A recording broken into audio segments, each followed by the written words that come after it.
जय हिंद दोस्तों, नमस्कार। मैं डॉक्टर उदयभान सिंह, लेखक, संपादक, सिविल सेवा मार्गदर्शक और राजनीतिक विश्लेषक, अपने डिजिटल प्लेटफॉर्म पर आप सभी का हार्दिक स्वागत एवं अभिनंदन करता हूं। मित्रों, वर्तमान में राजनीतिक परिदृश्य काफी उलझा हुआ है। लोकतंत्र में पक्ष और विपक्ष दोनों का मजबूत होना आवश्यक है और मजबूत होने के साथ साथ दोनों के बीच सहयोग और समन्वय भी होना चाहिए। विपक्ष का काम केवल विरोध करना नहीं है, विपक्ष का काम सरकार का विरोध करने के साथ साथ रचनात्मक सहयोग भी करना। केवल विरोध के नाम पर विरोध करना विपक्ष का मूल कर्तव्य नहीं है, मूल दायित्व नहीं है। मित्रों, लेकिन वर्तमान में भारत का राजनीतिक परिदृश्य बहुत ही उलझन में है, विरोधाभास के दौर से गुजर रहा। हम हमेशा से पक्ष के साथ साथ विपक्ष का मजबूत होना चाहते हैं। वर्तमान में भारतीय राष्ट्रीय राजनीति में भारतीय जनता पार्टी का कोई राष्ट्रीय स्तर पर एक मजबूत विपक्ष नहीं रहा। भारतीय राष्ट्रीय कांग्रेस जरूर अपनी उपस्थिति दर्ज कराई हुई है, अपने मजबूत होने का एहसास लोगों को दिला रही है, लेकिन ऐसा नहीं है।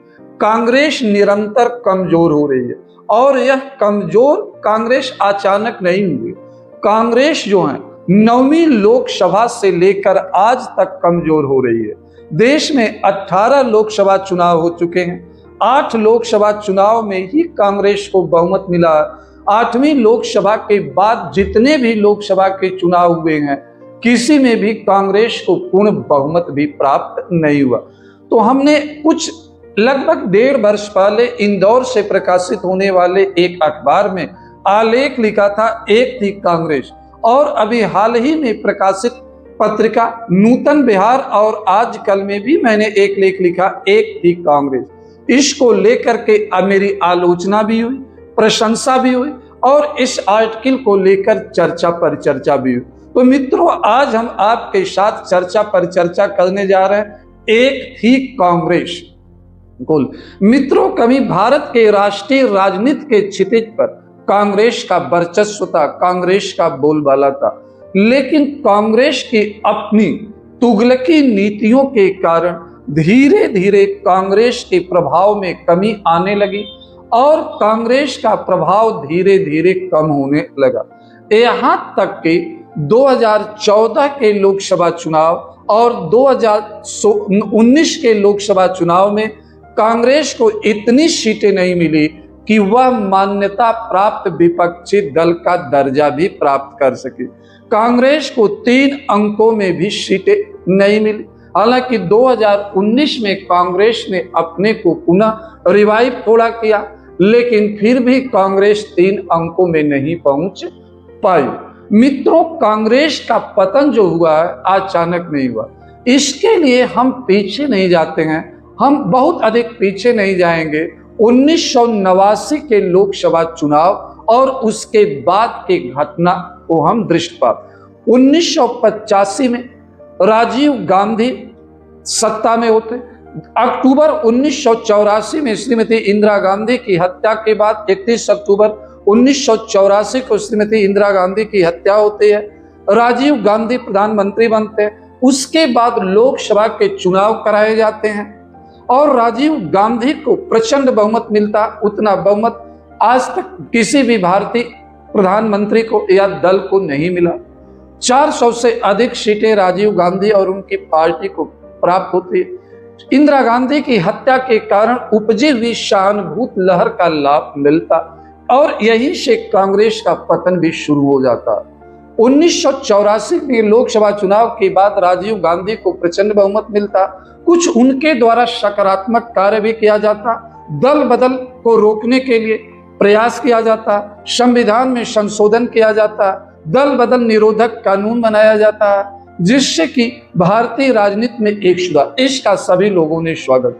लेकिन बहुमत के कारण राजीव गांधी में अहंकार उत्पन्न हो गया। राष्ट्रपति ज्ञानी जैल सिंह के साथ उनकी टकराहट हुई। राम मंदिर और बाबरी मस्जिद विवाद में कांग्रेस का ढुलमुल रवैया रहा हो या शाहबानो प्रकरण रहा हो या आगे चल करके मंडल आयोग की रिपोर्ट को लेकर आप, इन सब को लेकर के 1985 से लेकर 1990 के दौरान कांग्रेस पार्टी की नीतियां मोहम्मद बिन तुगलक की नीतियों जैसी रही। राजीव गांधी की सरकार ने 1989 में अयोध्या में राम मंदिर का कभी शिलान्यास कराती है तो कभी विरोध करती है, सुप्रीम कोर्ट के फैसले को शाहबानो प्रकरण में रद्द करते। इन सब को लेकर के कांग्रेस के प्रति लोगों के मन में एक नकारात्मक भाव उत्पन्न होता और 1990 में कांग्रेस पार्टी मुलायम सिंह को समर्थन देती है, जबकि मुलायम सिंह 1990 में खलनायक बन चुके थे। उन्होंने जो है कार सेवकों पर गोलियां चलवाई थी। हिंदू समाज इससे नाराज था। कांग्रेस पार्टी ने यहाँ पर तटस्थता का रुख न अपना करके क्षेत्रीय दलों के समर्थन में आगे खड़ी होती है। यह एक बहुत बड़ी भूल थी। तो कांग्रेस के एक थी कांग्रेस होने के कारण क्या, उस पर पहला राम जन्मभूमि प्रकरण में कांग्रेस का अस्पष्ट रवैया, दूसरा 1990 में कांग्रेस द्वारा मुलायम सिंह सरकार को बचाने के लिए उनको समर्थन देना, यह प्रकरण। तीसरा पॉइंट, क्षेत्रीय दलों के साथ कांग्रेस द्वारा निरंतर गठबंधन करना।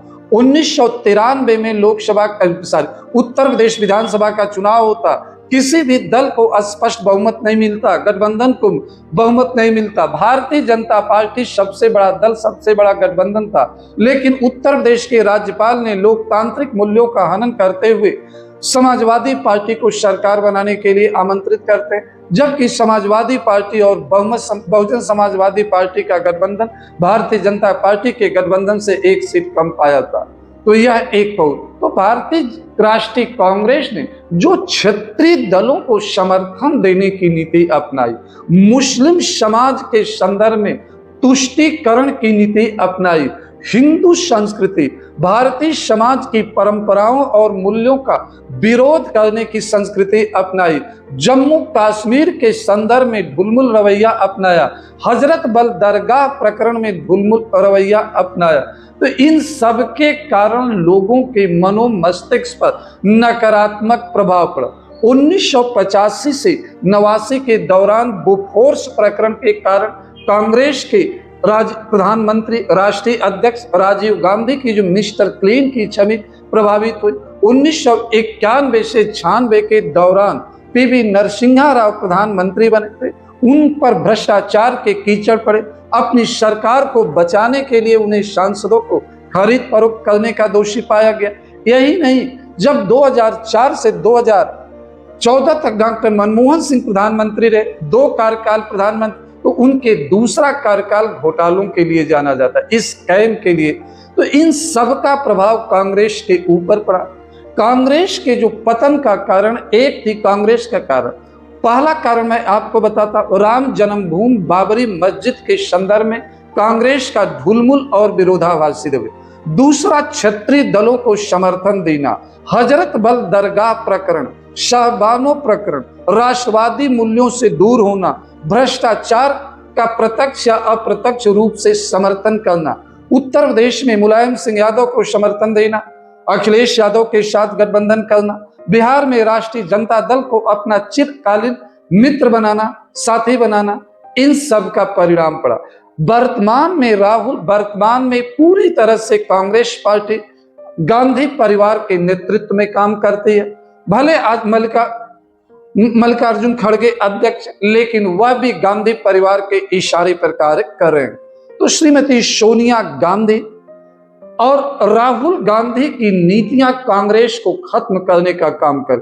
आज ही मैं सोनिया गांधी जी का एक स्टेटमेंट देख रहा था, उन्होंने कहा था कि भारतीय जनता पार्टी जो परिसीमन कराने जा रही है, केंद्र सरकार जो परिसीमन कराने जा रही है, यह भारत के संविधान के ऊपर एक चोट है। मैं श्रीमती सोनिया गांधी से पूछना चाहता हूं, क्या 2009 में जो 2005 के बाद जो परिसीमन हुआ, या देश में अब तक 2026 तक जो 4 बार परिसीमन हुए हैं, क्या वह संविधान के ऊपर चोट था? आज पहली बार परिसीमन नहीं होने जा रहा, पूर्व कांग्रेस सरकार के समय में भी परिसीमन हुआ, तो क्या आपने जो परिश्रम कराया वह संविधान के ऊपर चोट नहीं था। आज संवैधानिक प्रावधानों के अनुसार परिश्रम कराया जा रहा, तो ये संविधान के मूल्यों पर चोट है। एक तो गांधी परिवार की नीतियां कांग्रेस को खत्म कर, गांधी परिवार अपने सुविधा अनुसार बयान देती है, अपने सुविधा अनुसार संविधान के प्रावधानों की व्याख्या। वर्तमान में राहुल गांधी जो कांग्रेस का नेतृत्व कर रहे हैं, विपक्ष के नेता, विभिन्न मुद्दों पर उनकी सोच अस्पष्ट है। वह राष्ट्र विरोधी बयान देते हैं, अपने विजन को गलत तरीके से लोगों के सामने प्रस्तुत कर रहे हैं। वह भारतीय जनता पार्टी के विरोध में, नरेंद्र मोदी जी के विरोध में देश विरोधी भावना, सेना विरोधी बयान देने का काम करते हैं। देश के बाहर जाकर के देश विरोधी बयान देते हैं। आप सरकार का विरोध कीजिए, भारतीय जनता पार्टी का विरोध कीजिए, इस पर किसी को कोई देश का विरोध मत कीजिए, सुरक्षा बलों का विरोध मत कीजिए, सेना का विरोध, सरकार के विरोध में जो कुछ बोलना हो आप देश के अंदर बोलिए। देश के बाहर जाकर के सरकार का विरोध करना, भारत का विरोध करना एक तरह से होता है। तो मित्रों, और वर्तमान में भारतीय राष्ट्रीय कांग्रेस के नेता हिंदू धर्म की आलोचना करना, भारतीय समाज की आलोचना करना, भारतीय सभ्यता और संस्कृति की आलोचना करना उनका मूल दायित्व, मूल कर्तव्य बन चुका। राहुल गांधी जब चुनाव आता है तो मंदिर मस्जिद जाते हैं, वह एक संकेत देते हैं कि हम भी सनातनी। लेकिन देश का जनमानस इतना अपरिपक्व नहीं है कि एक तरफ आप हिंदू धर्म की आलोचना करें और चुनाव के समय सोमनाथ के मंदिर चले जाएं या चुनाव के समय आप बालाजी के मंदिर जाएं। तो देश का जनमानस इस बात को अच्छी तरह से समझता।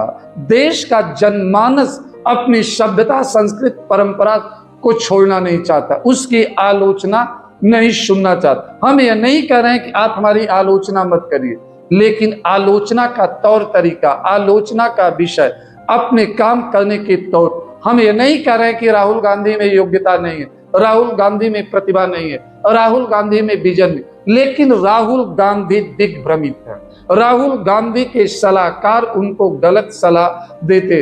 राहुल गांधी को शब्दों की भाषा, मर्यादा की भाषा, आप संसद में प्रधानमंत्री से जबरन गले लगना चाहते हो, संसद में दीपेंद्र हुड्डा को देखकर आप आंखों से इशारा करते हो, या जिसे हम रब टब भाषा में कहे आंख मारना कहा जाता। तो इस तरह के बचकाना व्यवहार को आज देश का जनमानस पसंद नहीं कर रहा। आप सरकार पर आरोप लगाइए तो उसको एथिकेट करिए, प्रमाणित करिए। आप संवैधानिक संस्थाओं पर आरोप लगा रहे, लेकिन आपके पास आरोप के पक्ष में कोई प्रमाण नहीं।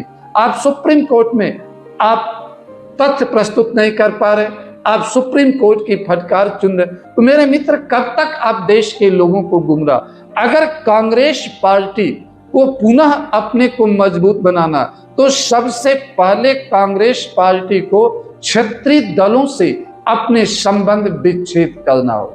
दूसरा, कांग्रेस पार्टी को विभिन्न मुद्दों के प्रति रचनात्मक विरोध की नीति अपनानी होगी। कांग्रेस पार्टी को भारतीय समाज, सभ्यता और संस्कृति के प्रति नकारात्मक रवैया अपनाना छोड़ना होगा। मुस्लिम तुष्टीकरण की नीति के स्थान पर भारतीय तुष्टीकरण की नीति को अपनाना होगा। कांग्रेस पार्टी को सरकार के विरोध के नाम पर देश के विरोध करने की अपनी आदत में बदलाव। कांग्रेस पार्टी को युवा नेतृत्व तैयार करना होगा। कांग्रेस पार्टी को दल बदलुओं से दूर रहना होगा। कांग्रेस पार्टी को जमीनी स्तर पर कार्य करने की आवश्यकता, समर्पित कार्यकर्ताओं की आवश्यकता, युवा नेतृत्व को आगे बढ़ाने की आवश्यकता, अपने विजन को, अपनी विचारधारा को घरेलू विषयों और अंतर्राष्ट्रीय विषयों में विभेद करना सीखना होगा। कांग्रेस पार्टी को अपने जनाधार में वृद्धि के लिए पार्ट टाइम राजनीति करने की आदत को छोड़ करके नियमित रूप से जनसेवा या जन संवाद को बनाना होगा।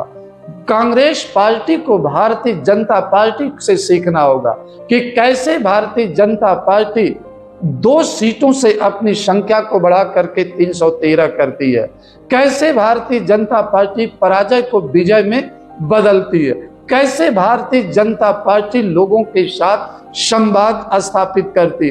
कांग्रेस पार्टी को वास्तविकता को स्वीकार करना पड़ेगा। मित्रों, यह चिंता का विषय वस्तु है, क्योंकि देश में विपक्ष कमजोर हो रहा, राष्ट्रीय स्तर पर विपक्ष निरंतर कमजोर रहा। क्षेत्रीय दल को हम महत्व नहीं देते। क्षेत्रीय दल हमेशा समस्या पैदा करते हैं। क्षेत्रीय दल स्वार्थ के प्रतीक होते हैं। क्षेत्रीय दल पारिवारिक शासन के प्रतीक होते हैं। तो भारत को एक परिवार मानना चाहिए।